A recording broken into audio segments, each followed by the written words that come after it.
Selamat sore semua, yang kami hormati Bapak Syahrir selaku dosen mata kuliah manajemen bisnis dan teman-teman sekalian yang terbanggakan. Kami dari kelompok 11 mohon izin untuk menjelaskan materi pertemuan 11 mengenai ruang lingkup bisnis dengan anggota Ica Sandra Wilana Situmorang, Vespina Panjaitan, dan Penny Novianti Nengleni.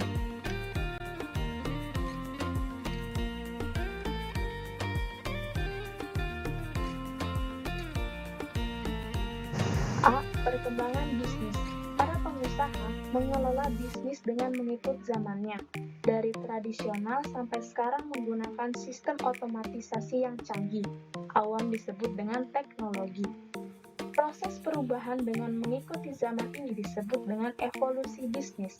Evolusi bisnis yaitu proses terjadinya aktivitas bisnis dari masa ke masa sesuai perkembangan teknologi, ekonomi, sosial, dan budaya.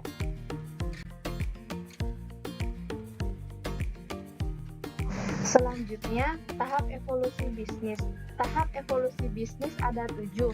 Yang pertama, era kolonial, yaitu bisnis dilakukan dengan produk usaha, yaitu pertanian dan perkebunan di pedesaan. Yang kedua, revolusi industri. Bisnis mulai mengubah proses manual menjadi sistem pabrik. Yang ketiga, era kewirausahaan, yaitu banyak bermunculan entrepreneur atau orang yang menjalankan bisnis.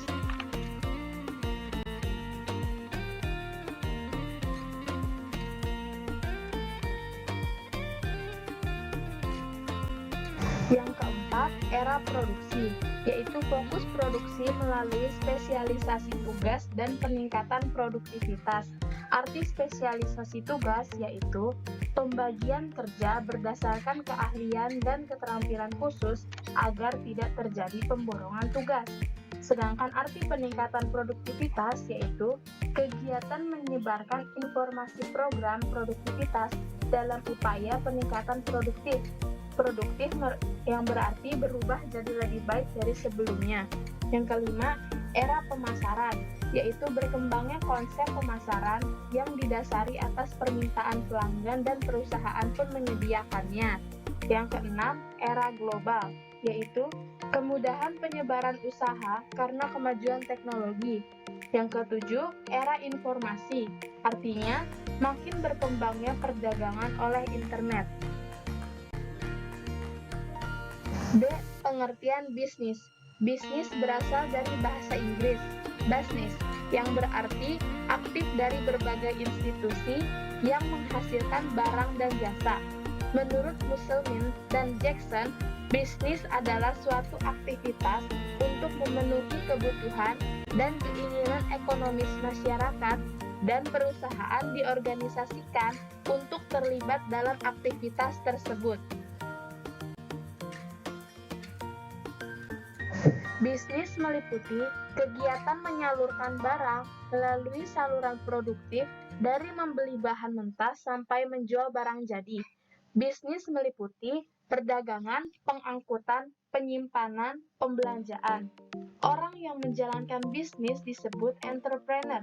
Entrepreneur menggunakan 4 sumber, yaitu material, human, finansial, dan information. Adapun perbedaan pengusaha dengan entrepreneur. Menurut Dwi Larso dari Institut Teknologi Bandung mengatakan, pengusaha adalah orang yang memiliki bisnis skala besar maupun kecil dan tidak semua pengusaha memiliki jiwa entrepreneur.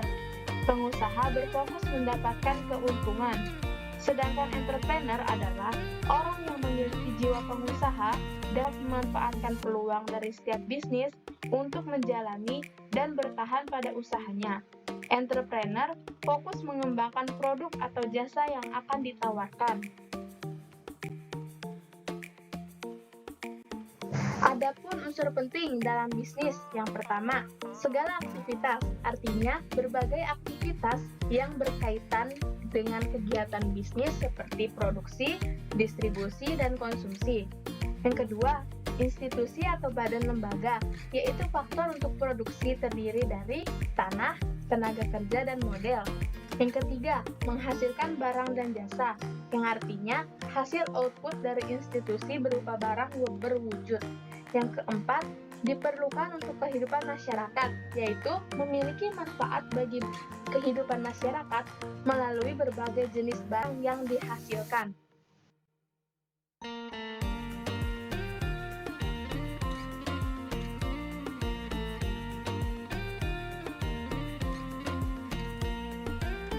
Ruang lingkup bisnis. C. Klasifikasi bisnis. Ada 9 macam kegiatan bisnis tercantum dalam klasifikasi lapangan usaha Indonesia. Yang pertama, usaha pertanian. Yang kedua, usaha produksi bahan mentah. Yang ketiga, industri atau manufaktur. Keempat, konstruksi. Kelima, usaha perdagangan besar, eceran, rumah makan dan akomodasi. Keenam, usaha angkutan, pergudangan dan komunikasi. Ketujuh, usaha finansial, asuransi dan real estate. 8. Usaha jasa. Ke-9 usaha yang dilakukan oleh pemerintah.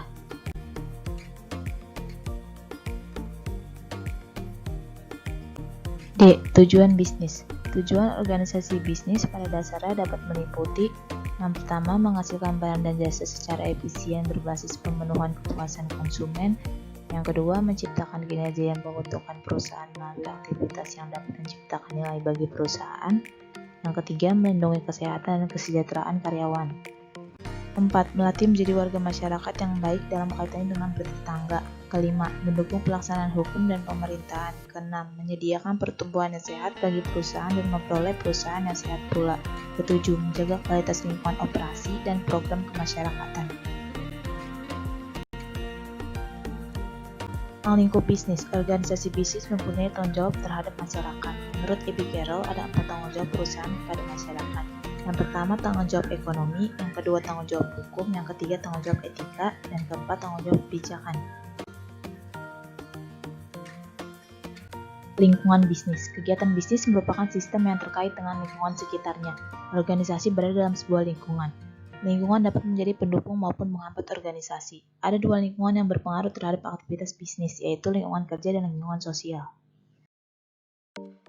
Lingkungan kerja memasukkan semua elemen yang relevan dan mempengaruhi organisasi secara langsung. Elemen tersebut dapat berupa pemerintah, kreditur, pemasok konsumen, dan sebagainya. Lingkungan sosial meliputi tekanan-tekanan umum yang mempengaruhi secara luas, misalnya tekanan di bidang ekonomi, teknologi, hukum, sosial budaya, dan politik.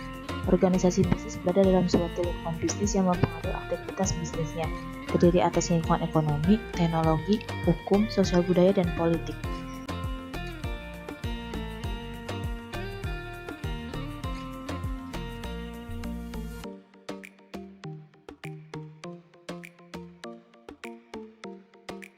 Lalu berikutnya ada faktor yang menentukan iklim bisnis. Sebenarnya ada banyak faktor yang bisa mempengaruhi iklim bisnis, seperti teknologi, politik, dan masih banyak lagi. Tapi di sini kita dikasih 3 faktor saja. Faktor yang pertama itu ada investasi.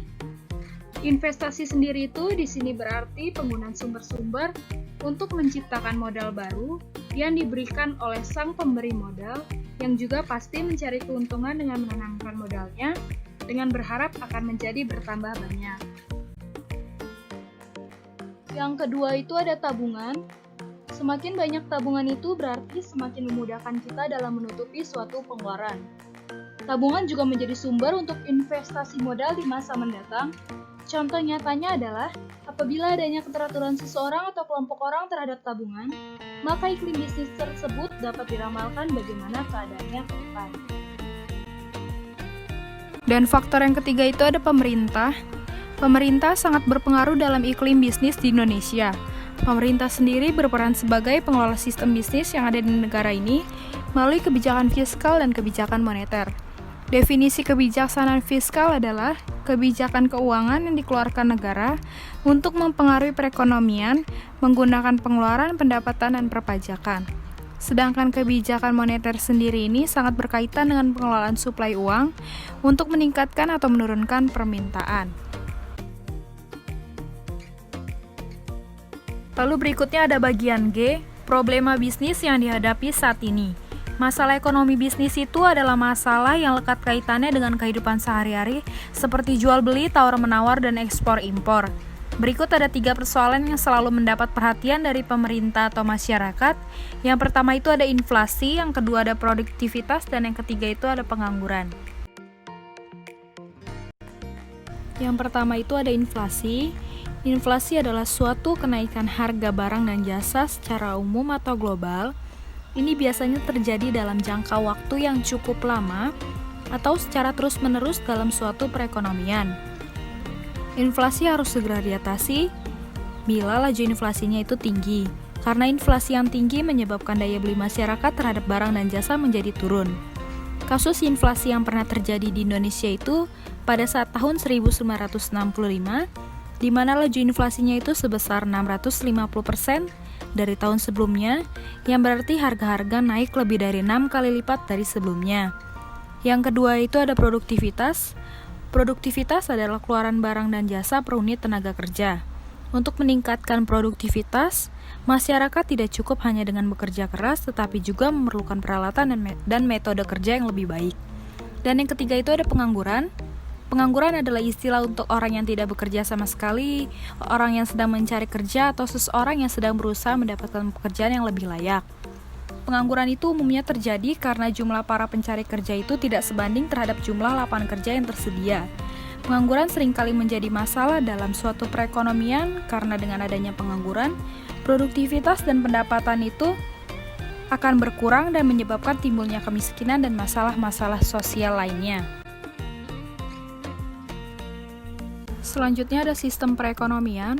Sistem perekonomian merupakan sistem yang digunakan oleh suatu negara atau nasional untuk mengalokasikan sumber daya yang dimilikinya kepada warganya.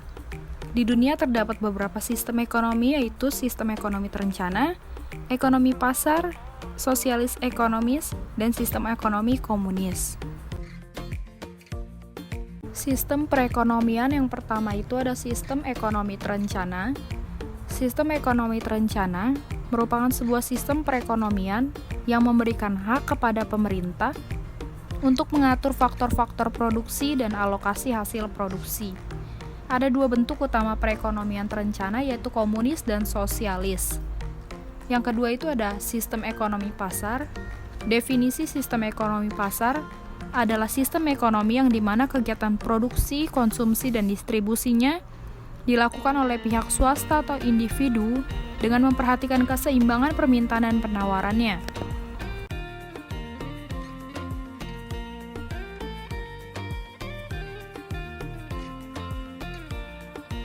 Lalu kita lanjut yang ketiga itu ada sistem ekonomi komunis.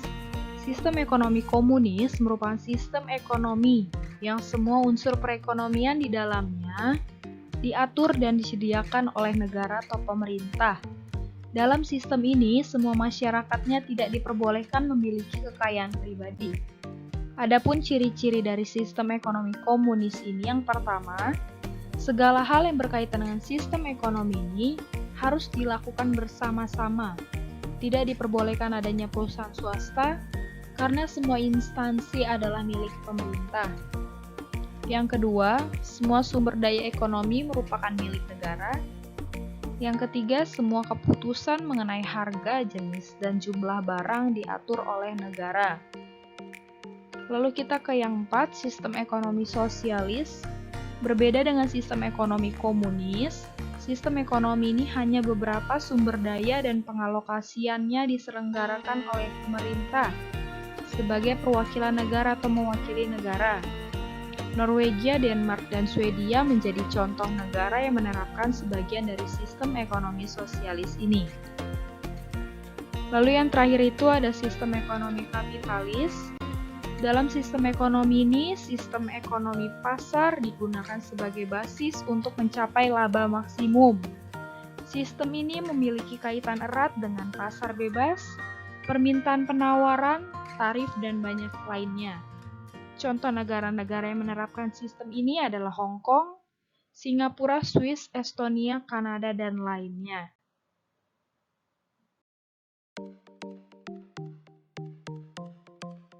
Selanjutnya ada bagian H, jenis-jenis pasar. Jenis pasar dibedakan menjadi 4 berdasarkan strukturnya. Yang pertama ada pasar monopoli, Kedua, pasar oligopoli. Ketiga, persaingan monopolistik. Dan yang terakhir, persaingan sempurna. Yang pertama itu pasar monopoli. Monopoli berasal dari bahasa Yunani yang berarti satu penjual. Jadi pasar monopoli adalah situasi di mana hanya ada satu penjual saja yang menguasai seluruh pelanggan. Penentu harga pada pasar ini adalah seorang penjual atau yang sering disebut sebagai monopolis.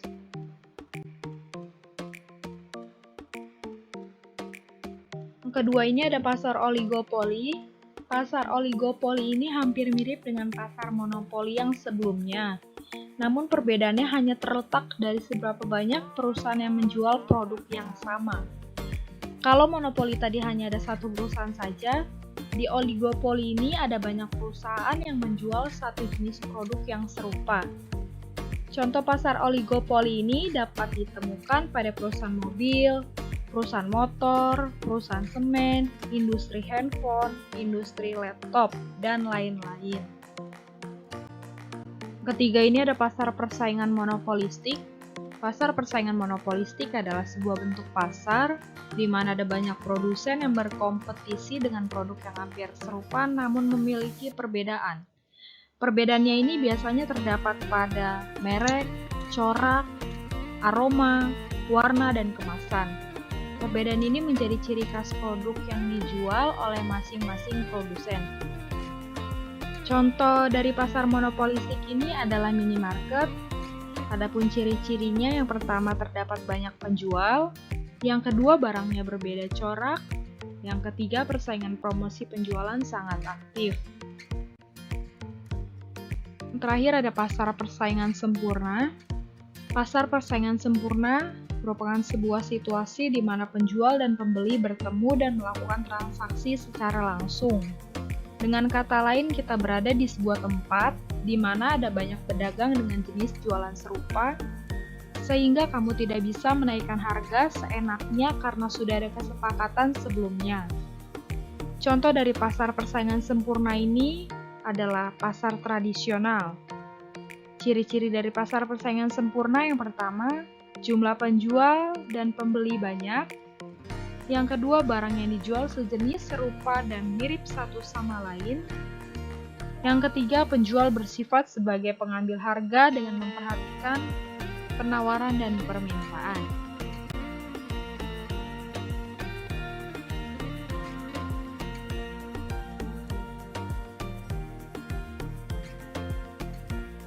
Sekian presentasi dari kelompok kami, kurang lebihnya mohon maaf. Atas perhatiannya kami ucapkan terima kasih. Selamat sore.